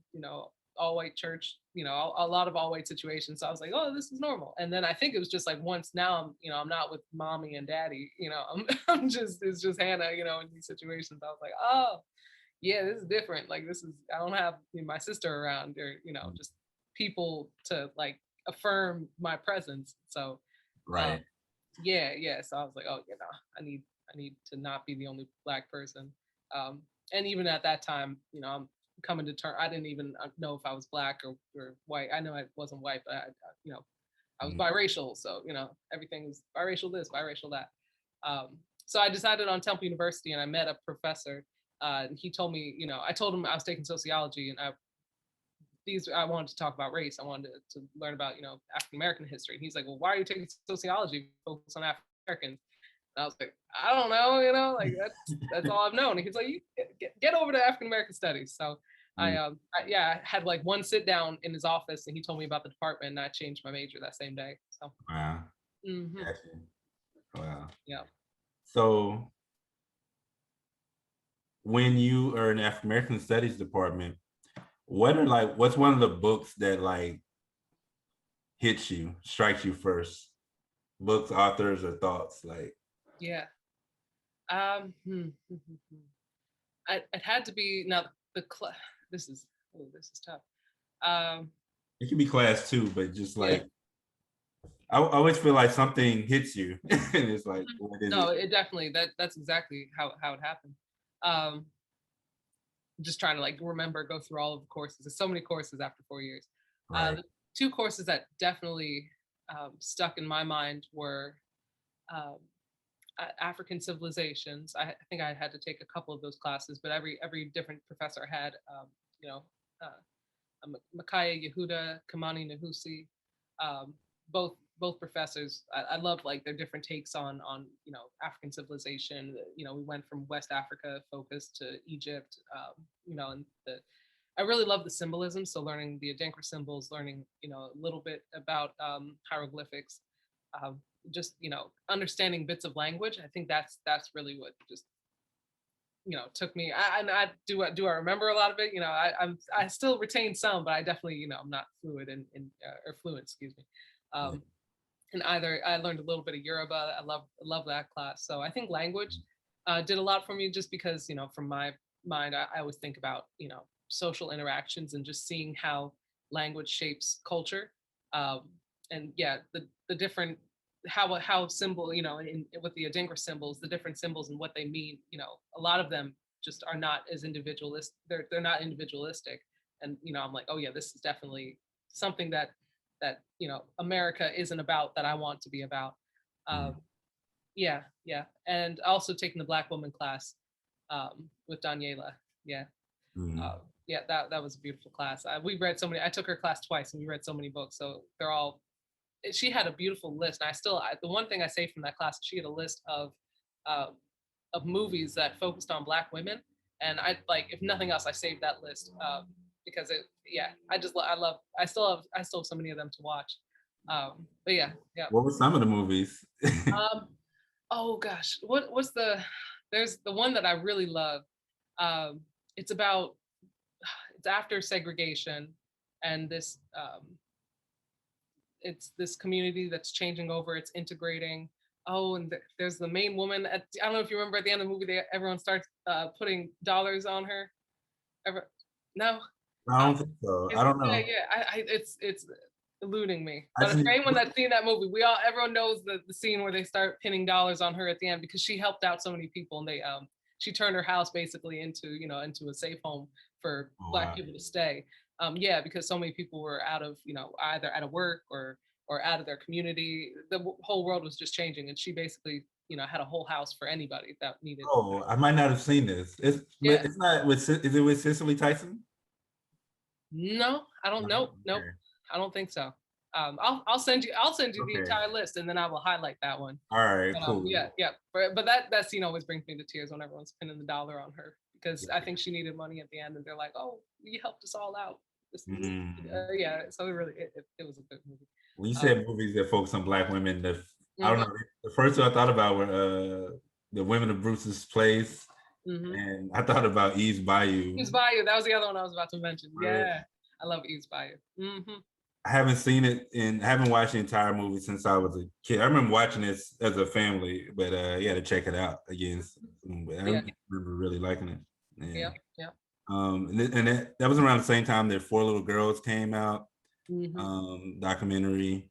But yeah, yeah. If you find that list, let me know. I will. I'll send it to you. That's like, because after you, especially at Temple, like after you graduate, they like kick you out of the, like all your coursework.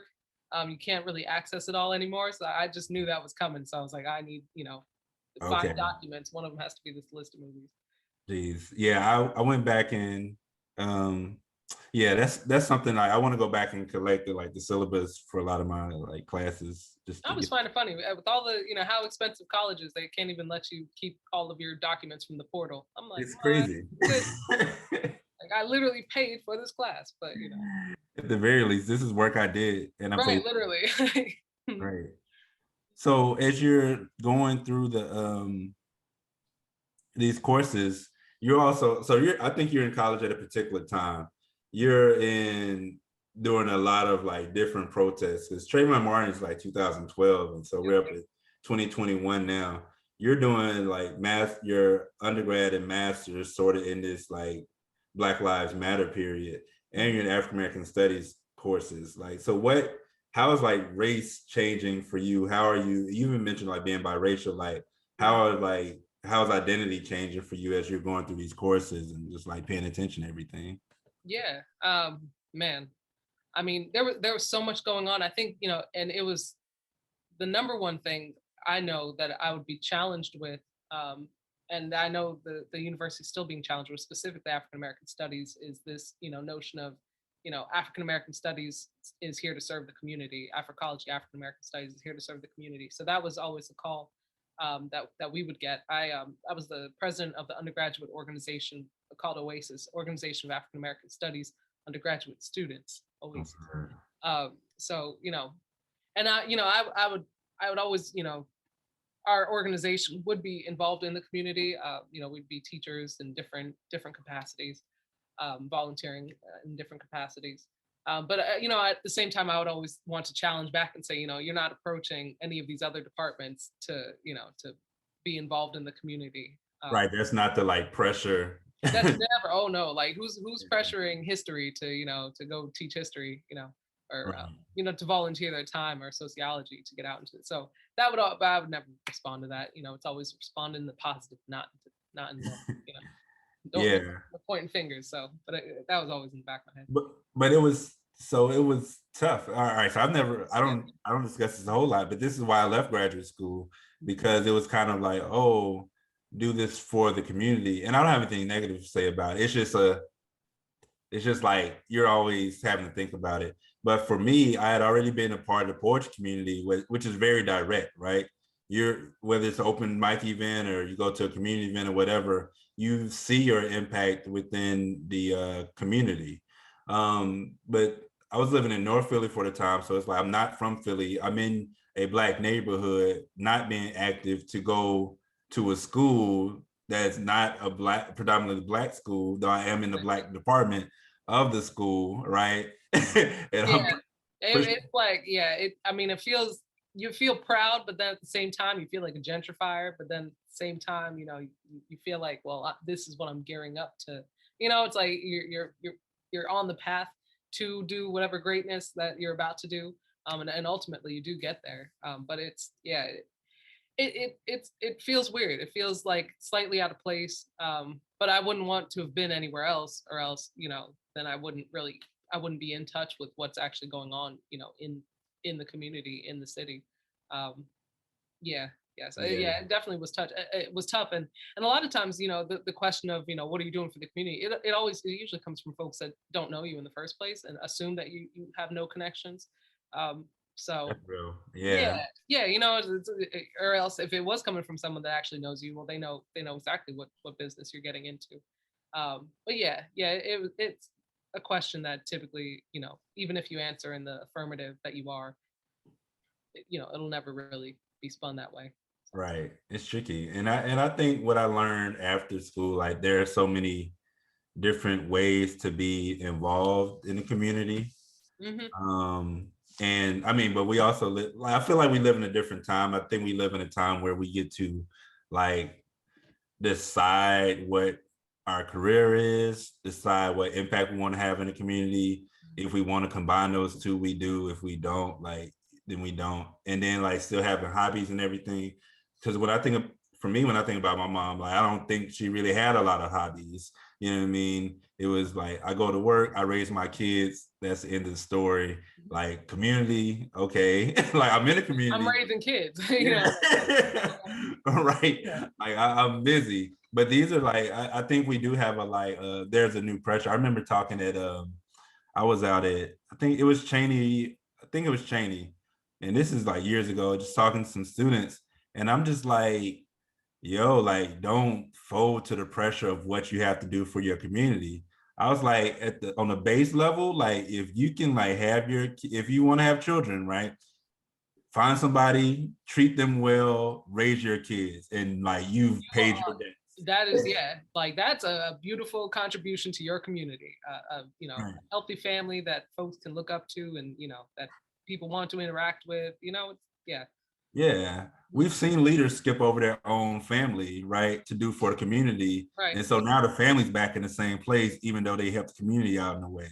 And yeah. so, yeah, It's the balance between all of you know, and even without even having a family, like it's you know, I don't, you know, I'm not in any, not having children anytime soon that I know. yeah, You know, but like it's like, but it's still in the back of my mind. It's like the preparation. I don't, you know, it's like always kind of starting, you know, even before you know, kids are even a thought. But just setting yourself up to be able to, you know, embody that person that you hope to become, you know, if you want to have kids. right, yeah. But even even with that, like, and this one question I want to ask you, like, just what I'm interested in, like, what a family looks like, right? But and I'll get to that question, but I'm thinking about like people having their own kids, but then they're also like you know, maybe your sister has kids at some point, right? So you're an aunt, so their nieces, their nephews to worry about. Like, am I? So I come from like a super duper like black town, like, and very much from like this like really black community as well.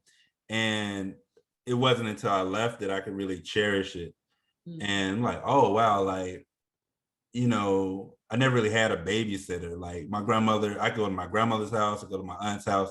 My grandmother could take me to Miss Rice's house, who was just a friend of the family, right? I don't even know if that lady got paid to like watch me. Right. You know what I Yeah. mean? Like I end up cutting that lady's yard later, things like this. It's just like, oh, I didn't realize this person wasn't related to us. Like, oh, Mr. McDonald used to work in my mom's car Yeah. when she never had to take it to a shop for years. Like thinking about things like that. And so when I think about like 2021, I'm like, all right, what am I doing for my niece over here? What am I doing for my nephew? If my friend has like a nephew that they need somebody like, oh, this person, like, this is my nephew, he's interested in poetry. All right, is it mentors? Is it just like checking in every now and then, things like that? Like really trying to build like whatever community you want to see, I Yeah. guess. Absolutely. Yeah. Yeah. And I mean, that's a very different experience, definitely than what I had. I was babysat by the neighbors. You know, my family is in Minnesota and Virginia, so you know that'd be a summer trip to either place. We you know we'd see each other, and that's still the case. Like we see each other probably once a year nowadays. It's once every 2-3 years because we're all you know, young professionals. But the experience that you're saying does sound like a dream. I will say. Yeah. You know, I know it's always life is always more complicated than it sounds right away. But you know, just to have, I do want to have family. I mean, to have family around, where yeah, like just to have friendly people, right? Folks that might or might not be related to you. I think you know, and I hear so many stories. I'm sure you do too, where everyone's like, no, we just need to go out and buy some land. You know? I mean, look, I'm still keeping my options open for that too. I know Yeah. I probably won't be the one to find the land. That's just not like I'm. You know, I'm a museum rug person. It's just not in my entourage of knowledge. Right. But yeah, no, I definitely like I still love that idea. You know, if it does come about. But yeah, no, I to have a family, just to have friends around. You know, to surround yourself in friends. I I think is ultimately the goal. I know so many generations have had to like just kind of transplant themselves into new communities, which that has its benefits and its drawbacks. But yeah, I would really, I don't even know. I might end up being another transplant myself one day once I do have a family. But yeah.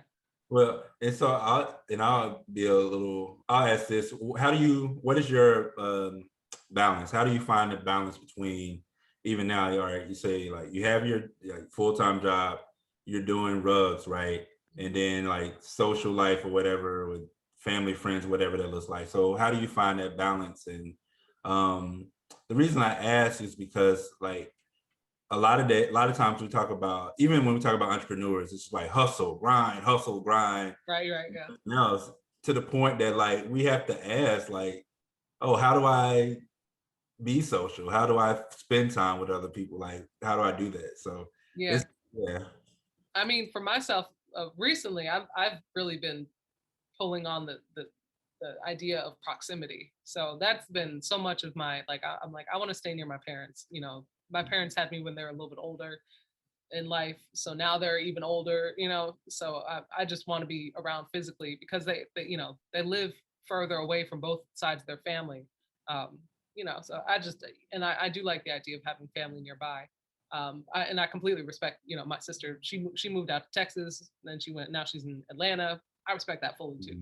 Decision, whatever works for you. For me, I like being nearby. I live, now I live right up the street from where I work from Christchurch. I'm about 10-minute walk. I moved down here originally thinking I'd be going to the African American Museum, which is a 15-minute walk. But I just don't like driving in the city. But I like being physically like near everything that I care about. Near my work, near my family, having easy ways to get home. Um, and yeah, that's why I love living in a city. I can't believe when I was younger, I was like, oh no, not the city, anything with the city. Now, like, Right. I can't imagine not living in the city, at least not at this age.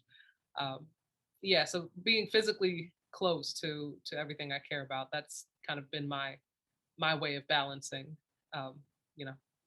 That makes a lot of sense, and I, which is good for somebody like me to hear. I'm away from the closest family is 2 hours away from me, and then most of my family is down in Texas, and so to like, yeah, to situate yourself because that's an option too, and I think sometimes that we feel like wherever we are, like that's just where we're gonna be, and we don't always make a decision to be where we want to be or to put ourselves in a certain place or location based off what we want. So yeah, that makes a lot of sense. When I first, when I decided on Olde City, it was tough because like, I lived in North Philly. I love living around Black people. I'm glad to see more Black owned businesses popping up in the area. In Olde City, it was tough. I mean, I just know from my own like mind, it's hard for me to have to travel as someone who doesn't want to drive in the city. It was just like it was harder for me to not be able to get where I wanted to go quickly than it is for me to, have access to coming back to the Black community. Even I love living in the Black community, but typically I work, I go home, I go to sleep. I'm not in the community like that. So people don't even see me unless I was, going in or out my door, so Right. yeah. And I could, I still go out, and I'm always around, you see me around. It's pandemic, but after that, Right. Mm-hmm. And it's different too. I mean, even when you talk about like being in school and like, am I helping to gentrify a neighborhood and all that? Like that's always a thing. And it's difficult because on one side it's like, yeah, I'm in this community, but am I going to be here in like 2 years? Like, Yeah. you know what I mean? And like, will enough actually happen? It's one thing to like be born and raised in a place. And I think people can always tell when you're not necessarily like from there. Absolutely. Yeah. Mm-hmm. And it's not like it's not even a thing of being uncomfortable. It's just like, how much am I invested? And like, it takes a while to know like who is what and who means what in a community as well. And sometimes by the time you figure that out, your lease is up. Your lease is up and, the job opportunity is somewhere else. So, like when I was living in North Philly, the biggest compliment that I received from one of my neighbors who's always out was like, She always smiles at everybody and she minds her business. And I was like, thank you, that's, and I was like, thank you. And then I left, Real. So, Yeah. so that's, and, that was my contribution to the community. Like that's, summed up in a nutshell. No, that's real, because sometimes like people just move in the community, they don't even like look at you. Yeah, no, I can't. I do not understand. I'm still coming to terms with the fact that people don't really smile at people. I just don't get it. Even a nod, like I'm like, people need to learn, like, the nod. Yeah. I see walking you. past somebody. I see you. Right. We're sharing this space right now. Like I never understand it. And I grew up in Pennsylvania. Like I guess it's just, my parents are both from, my mom's Midwest, my dad's from the South. So I don't know. Out there, yeah, no, you say hello. Yeah. Anybody. I I've been never looking at the dogs on the street. I'm like, hello, dog. Like, acknowledge the dog. acknowledge the dog owner. Like, Right. Mhm. Nah, I never been in Minnesota, been in Virginia, but yeah, definitely in the South. Like, you're speaking to everybody. Everybody. Yeah. Everybody. It's disrespectful. I just feel like I don't feel like I'm disrespectful when people don't say hi to me in the city. I don't feel disrespected because I know that that's just how it is. But Yeah. I just feel like I'm disrespecting if I'm not at least giving a nod. I feel if I know you live here, like in the area, like I'm gonna feel disrespected. Like Yeah, right. Like I've passed you on the street a couple times. Come on now. right. Like, Because like, and even in the like I was living near Temple like last year. In my building, like people would just not speak, and I'm like in the building, and I'm like, you should probably speak to the Black guy that's in your building. yeah. Like honestly, you know what I mean? Right. And just even along the lines of like, I'll say it along the lines of like, you might be locked out one day, right? So where you can see me as a Black guy outside of your building, may not want to open the door for me, right? But if I recognize like, oh no, that's Ashley, oh that's Chris, like, you know what I mean? You could get locked out one day, and that could be the day that I'm like, no, as the Black guy, you ain't never want to. Right. So you can stand outside and be unsafe at 2 a.m. in the morning, like, Yep. you know what I Good mean? luck. Have a good night. Right, exactly. Like later. Man. Oh man, we even last night, I had a friend over and got racially profiled just walking home. My area, I don't know why. Look, I don't know who the dealer is, but somebody's making bank off of selling a lot of weed in this area. Oh my goodness. Everybody's smoking. It's smelling all over the place. So it's just like, it's strong. Like you could be anywhere in the building. Anyway, or outside the building. Anyway, I was walking outside to meet my friend, let him in.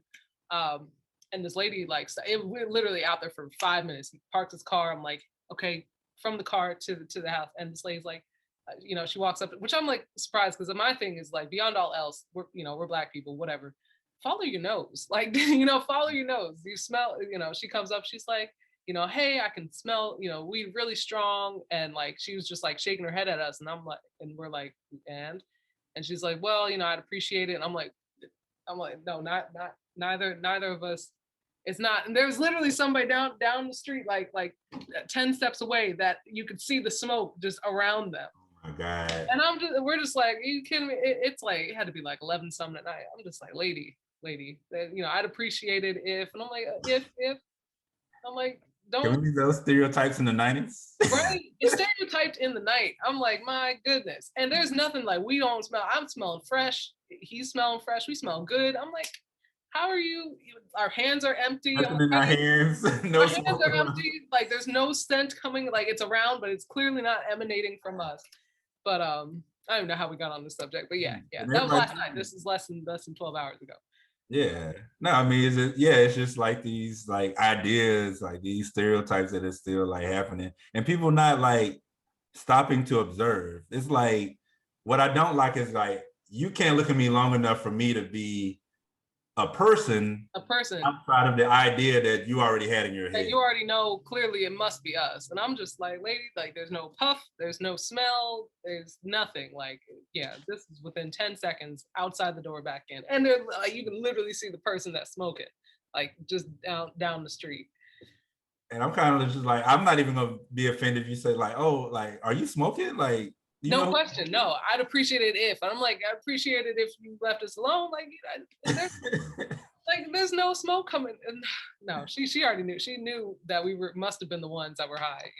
Anyway, Yeah. Go home. Right. Go home. Leave Go us alone. But yeah. Go So smoke some. I really only have like a few more Okay. questions for you, maybe Yep. like 2, 3.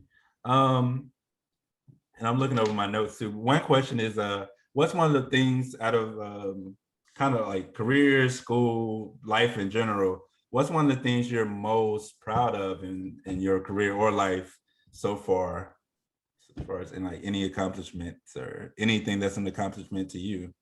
It's tough. I mean, it's not tough. I do feel accomplished. Yes, I feel Mhm. accomplished.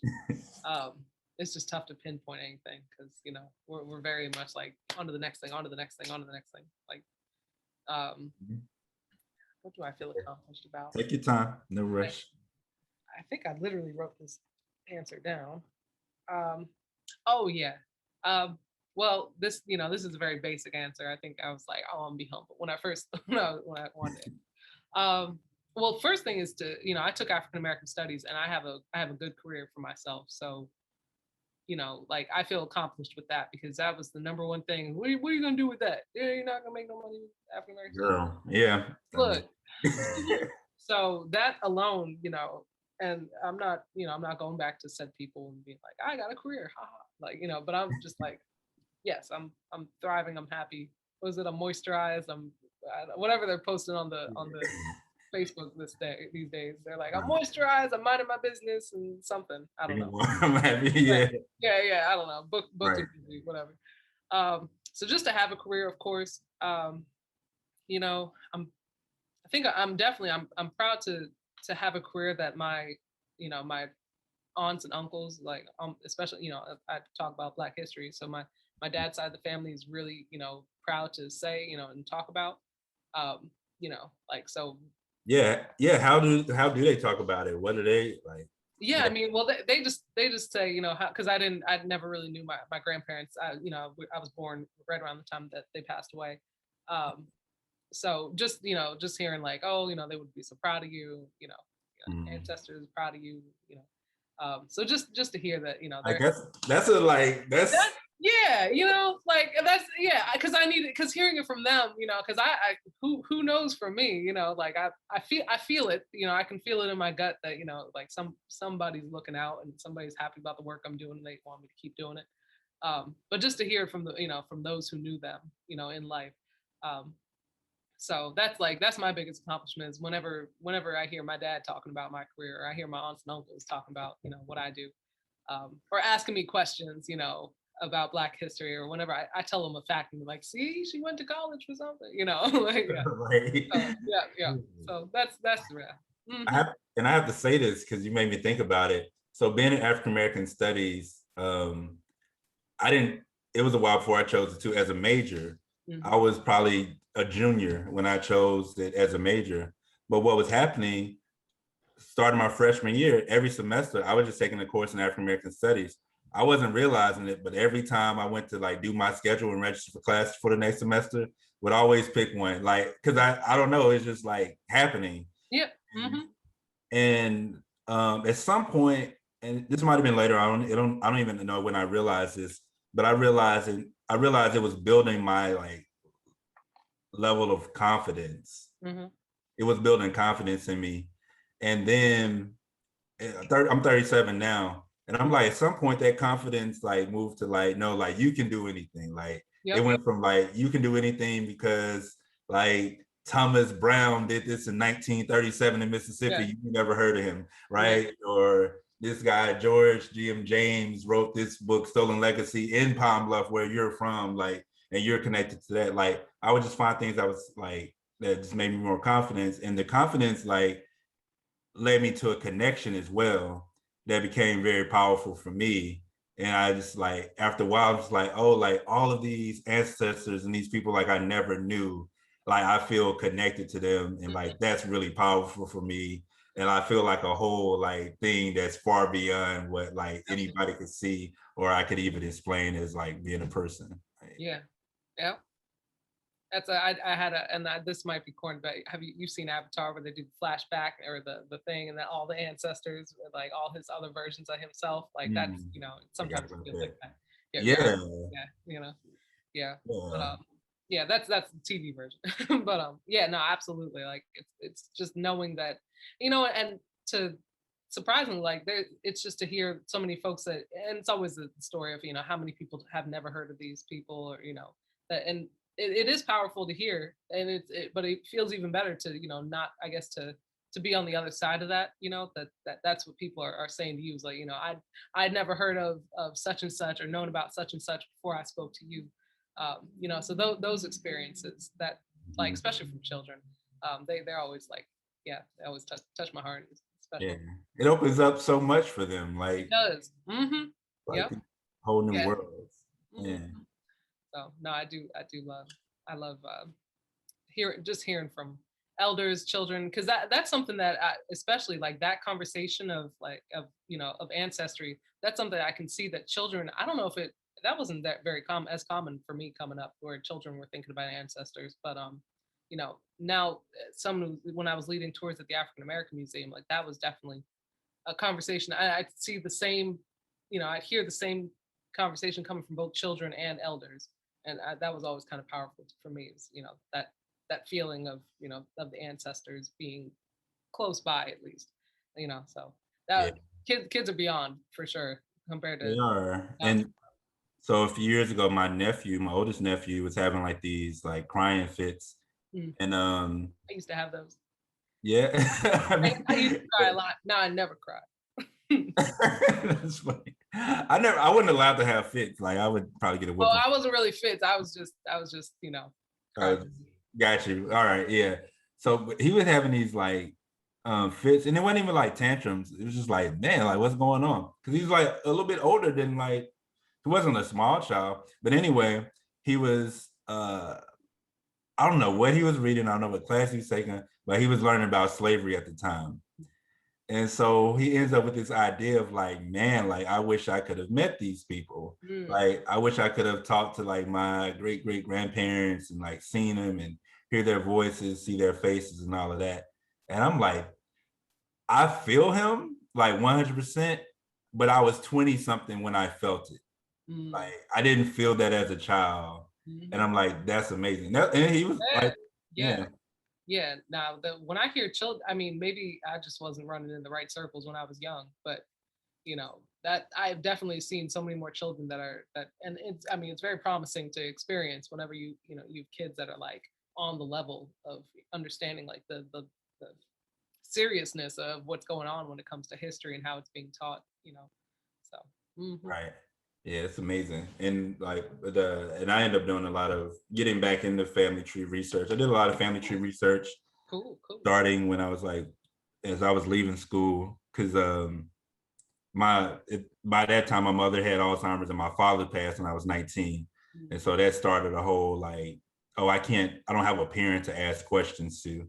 mm, And so that really started me in the family tree research. And luckily I had the African American studies background already, because that actually helped me prepare in a lot of ways. My last maybe one question here really is talking about college, because these interviews I really want to I want teenagers to be able to watch them, especially high school teenagers, mm. and kind of have an idea what to expect in college. So what is something like you did not expect, or something that kind of caught you off guard as you were starting school or as you were in school, or something in general you would have wanted to know, um, have known before you started? Hmm. Something. Oh man, this was a tough, you know, reckoning for me. So I was transferred when I came to Temple University, and I was, I went. I've moved. I really am like I'm really good at changing my mind last minute. Getting better at it, but definitely it's been. There's more stories of that in my master's degree career. But when I was going into college, so transferred, changing majors, twice, and I went to my counselors. I can't admissions counselors. They have a name. I can't quite remember it. But the folks that keep you on Advisors, track, yeah. advisors, academic advisors. And you know, I'm so glad I had a great professor, Drew Brown. He put me back on track Oh, because I know, Drew. That's crazy. yeah, Yeah. man, he was looking out for me because when I first went, and I told him I was a transfer and, I want to change African American studies, whoever my academic advisor was, and I was passed around to a couple different ones. I never went back to the same one, which was also tough because it's like, they hold so much weight of your college career and they don't even really know you. Right. So I had two that, didn't really even appreciate that, that I was taking African American studies. I remember they both kind of wanted to have like that conversation of what are you going to do with that? One of them was a Black woman and I was just like, how? Thanks. But on top of it, they did tell me, oh, you're really behind. You're probably not going to graduate on time. You're not going to get this, this, and this. And I listened to it because I was like, yo, this is numbers. I'm not very, I give numbers to the numbers people.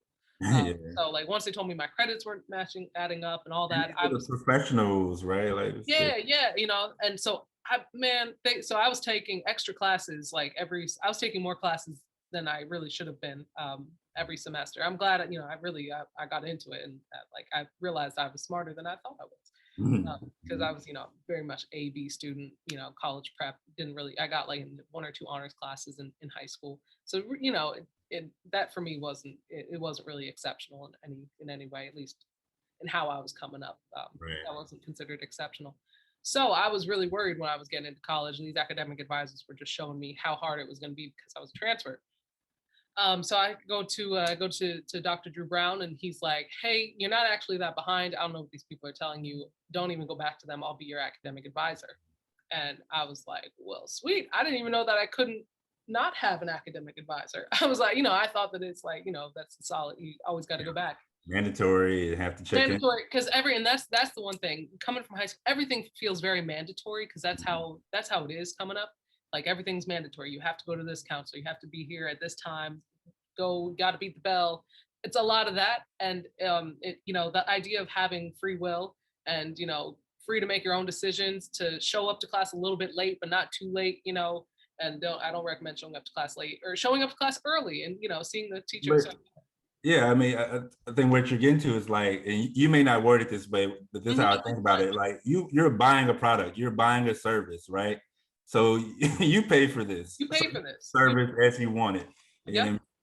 Not like the service doesn't dictate how you take it.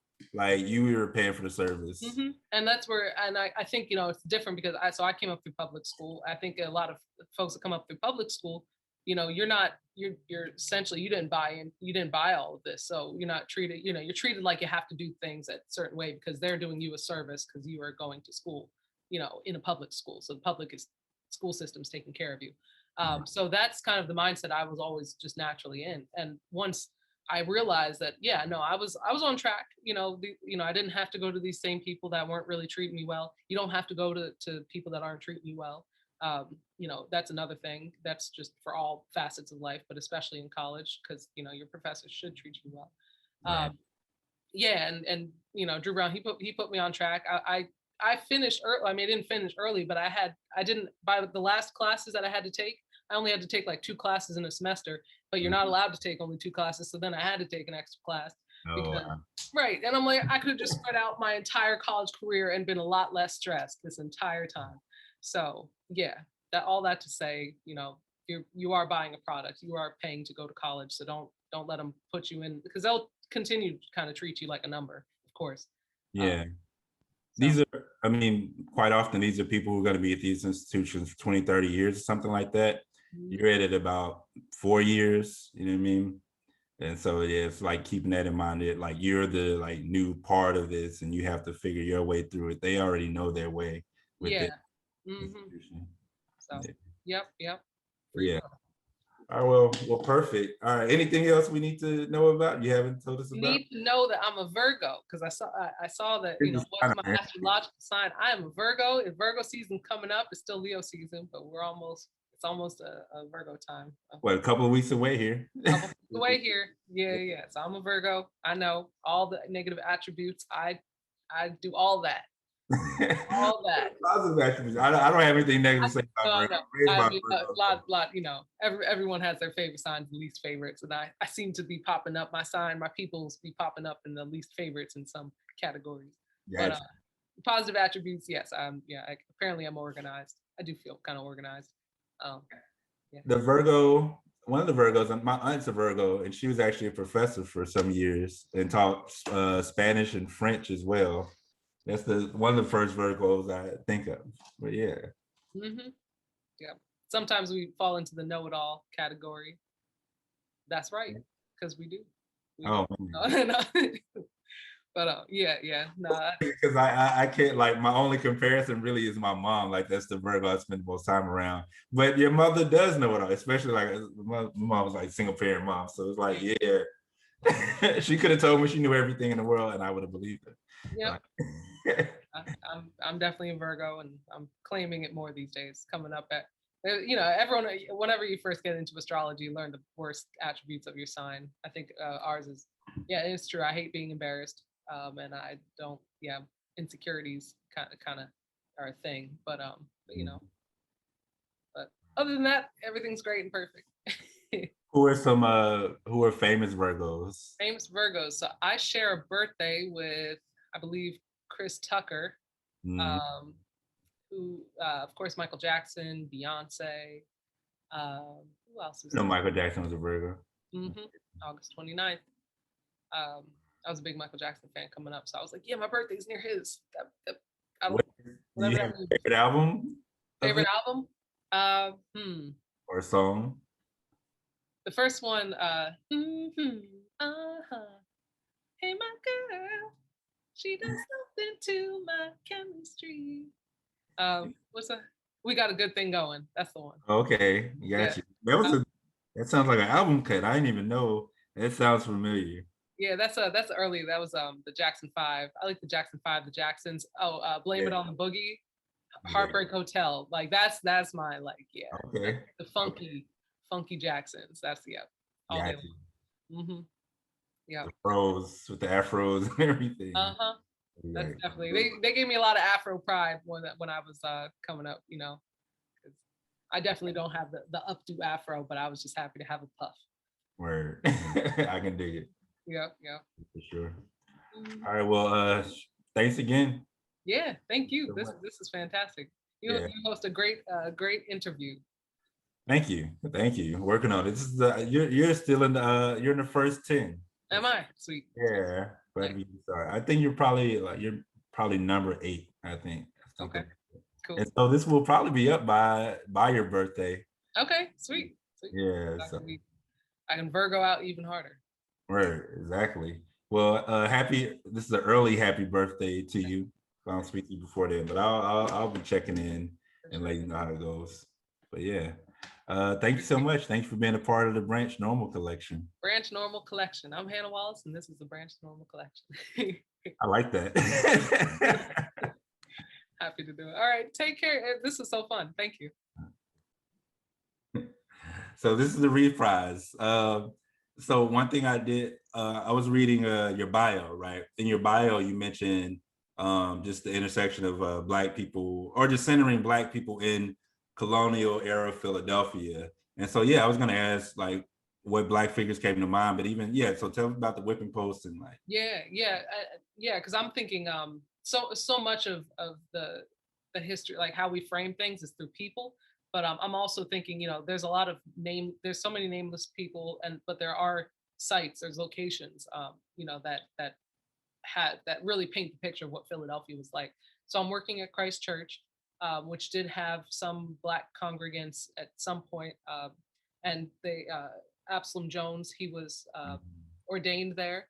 So Absalom Jones, the first African Methodist Episcopal preacher, Episcopal preacher, him and Richard Allen. Richard Allen wasn't ordained there, but Absalom Jones, he was both enslaved by someone that worked there, and then was freed, bought his own freedom, and then ordained in that same church. So just thinking, like, imagine what that life is like. So the person that enslaved you, the community, because it's not just one person, it's a community that you like lived in, that it still has connections to that church, possibly goes to church every Sunday. You went from being enslaved to being freed, and then to being ordained, and becoming your own preacher. So that's his story. But thinking about Christ Church, right across the street, Market Street used to be called High Street.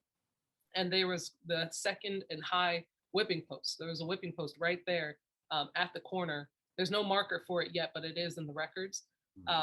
and just down the way from that, if you go to Front and High Street, which was Market Street, or Market, which was High, that's where the Olde City Coffee House, which doubled as an auction house for enslaved Africans, was, which was a holding cell also. So and a coffee house at the same time, like it was called a coffee house. So just putting this all into, and so the church can hear physically, like they have bells and there's a congregation singing, but there is also a whipping post there. So I'm assuming that this is all happening at the same time. Church could be in session or just getting out.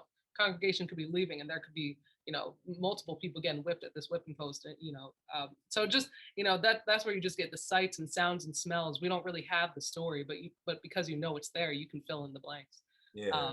And then right by the water. Right by the water, Penn's Landing. So you come from Penn's Landing, the ship's dock. Those who were enslaved are getting out, freshly coming from the transatlantic slave trade, so just again, the sights and sounds and smell. Then you have the auction house right there at Front and High Street, the whipping post, which, that those two were working like right in tandem with one another. Exactly. And then you have the church right up the way where, and I'm sure that the church, many slave owners, of course, attended that church. So it's all right in the same community. And there's other sites as well that, I'm still learning, my Olde City geography. But, just getting a sense of what all was happening. Cause, as many names as we don't know, we know what it felt like in that short walking distance. This is where you're just, this is a 5-minute walk. Everything's a 5-minute walk from each other. Not even, 3 minutes. You could be right there. Right there. So, yeah. Cool. Mm-hmm. All right. Thank you. Yeah.